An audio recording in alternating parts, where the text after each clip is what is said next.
लोकसभा चुनाव 2024 अपने चरम पर है। 2 चरण के मतदान हो चुके हैं, तीसरे चरण की तैयारियां हैं और उसमें लखीमपुर लोकसभा क्षेत्र भी शामिल है, जिसमें 13 तारीख को चुनाव होना है, मतदान होना है। हम मौजूद हैं लखीमपुर के अंदर। हमारे साथ मौजूद हैं हेमराज वर्मा जी, जिलाध्यक्ष हैं बहुजन समाज पार्टी के, और उनसे हम जानने की कोशिश करेंगे कि आखिर उनका क्या आंकड़ा है जिसके दम पर वो चुनौती दे रहे हैं। क्या आपका आंकड़ा है? आंकड़ा हमारा 5 के ऊपर तो हमारा एससी समाज का है और इसी तरह से लगभग 4.5 के आसपास जो है मुस्लिम समाज का है। तो कुल मिलाकर के इतना तो हमारा मुस्लिम समाज भी एकाग्र हो रहा है बहुजन समाज पार्टी की तरफ से, और एससी समाज तो हमको पूरी तरह से मिल रहा है। और तीसरा हमारा पॉइंट है वो सिख समाज का है। चूँकि सिख समाज से हमारे माननीय अंशे कालरा जी प्रत्याशी हैं, तो इसलिए सिख समाज भी बिल्कुल पूरी तरह से अंशे कालरा को समर्थन दे रहा है। यानी आपको लगता है कि जातिगत जो समीकरण है, जो खास तौर से माननीय काशीराम जी का एक सोशल इंजीनियरिंग होता था कि दलित समाज का बेस वोट, उसमें एडिशनल मुस्लिम जुड़ जाएगा और सिख समाज जुड़ जाएगा, इसी को लेकर आप मैदान में हैं। लेकिन ये दावा तो और लोग भी कर रहे हैं, उनके भी गठबंधन की बात की जा रही है। तो आपको क्या लगता है कि कितना आप अपने आपको कामयाब मान रहे हैं? देखिए, हमारे मानवर साहब ने एक नारा दिया था कि दलित मुसलमान करो विचार, कब तक सहोगे अत्याचार। तो उस फार्मूले पर आज की डेट में लखीमपुर पूरी तरह से इस चौपाई पर पूरी तरह से अमल कर रहा है। और इसी तरह से चूँकि जातीय आंकड़े के अनुसार ही माननीय अंशे कालरा जी को यहाँ से टिकट दिया गया है और वो पूरे समर्थन में है। देखिए, जो आपने बात कही है उसके लिए आपको क्या लगता है आपका मुख्य मुकाबला किससे है? अगर बात करें, अजय मिश्र टेनी हैं, वो आपके सामने हैं, उसके अलावा सपा का भी उम्मीदवार आपके सामने मौजूद है। आपको क्या लगता है ज़मीन पर कितना आप कर पाएंगे? क्योंकि अगर बात करें लखीमपुर की, तो अभी तक बीएसपी का खाता नहीं खुल पाया लोकसभा जाने का। देखिए, रही बात माननीय अजय टेनी जी का, तो अजय टेनी जी जो हैं वो हमसे लड़ेंगे, हम उनसे नहीं लड़ रहे हैं, वो हमसे लड़ेंगे। और रही बात सपा प्रत्याशी की, तो सपा प्रत्याशी आप जानते ही हो, जब पिछली बार 99% तक मुस्लिम समाज ने वोट दे दिया था और फिर भी जो है वो अच्छा परिणाम नहीं ला पाए।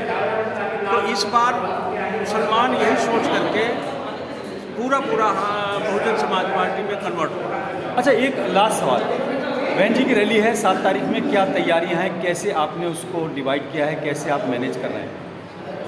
बहन जी की रैली भव्य तरीके से तैयारी चल रही है। सारी व्यवस्थाएं ऑनलाइन हमारी हो चुकी हैं और सारी व्यवस्थाएं हमारी बसें लग रही हैं। बसों से लोग आएंगे। हमारे प्रत्याशी की और बहन जी के आदेशानुसार बसों के अतिरिक्त हमारे स्वयं के जो कैडर के वोट हैं, वो स्वयं अपने अपने वाहन से आकर के रैली में सम्मिलित होते हैं, और जिसका रिकॉर्ड हमेशा हमारी पार्टी ने तोड़ा है और इस बार भी रिकॉर्ड हम तोड़ेंगे। एक अगर बात करें, लास्ट सवाल हो चुका था, लेकिन मुद्दे क्या हैं? किन मुद्दों को लेकर आप मैदान में हैं? अगर यहाँ के स्थानीय मुद्दों की बात करें, आपके पिटारे में ऐसा क्या है कि वोटर आपको ही चूज़ करे? क्योंकि भाजपा का भी दावा है, सपा का भी दावा है, कांग्रेस का भी दावा है, जो कि गठबंधन में मौजूद है। आपके पिटारे में क्या है? मेरे पिटारे में बहन जी के कार्य हैं और माननीय मोदी जी के जो जुमले हैं, ये सब हमारे पिटारे में हैं। उनके जुमले और बहन जी का कार्य। यहाँ पर किसानों की हालत को लेकर बात करें और टेनी जी का जो एक कांड है, उसको लेकर भी आपको याद है या आप भूल गए हैं? आप याद दिलाना चाहेंगे यहाँ के वोटरों को? हाँ, बिल्कुल, हम लोग याद दिला रहे हैं। और बल्कि वो लोग जो है वहाँ के यहाँ तक आप समझ लीजिए कि ब्राह्मण समाज के भी लोग हम लोगों से मिल रहे हैं और वो उनकी बात को बता रहे हैं। मुस्लिम समाज तो पूरी तरह से एकाग्र है। हमने भी एक दिन जा कर के वहाँ दौरा किया, तो बाकायदे वो सब मुस्लिम समाज एक साथ इकट्ठा होकर के और उन लोगों ने नारा दिया था कि एक मुश्त सिख समाज का वोट मिलेगा। यानी मुद्दे भी हैं आपके पास, पुरानी यादें भी हैं और आपको उम्मीदें भी हैं। आपको लगता है कि आपका मुकाबला मुख्य किससे है? मुकाबला हमारा किसी से नहीं है, हम जो भी लड़ेगा वो मुझसे लड़ेगा।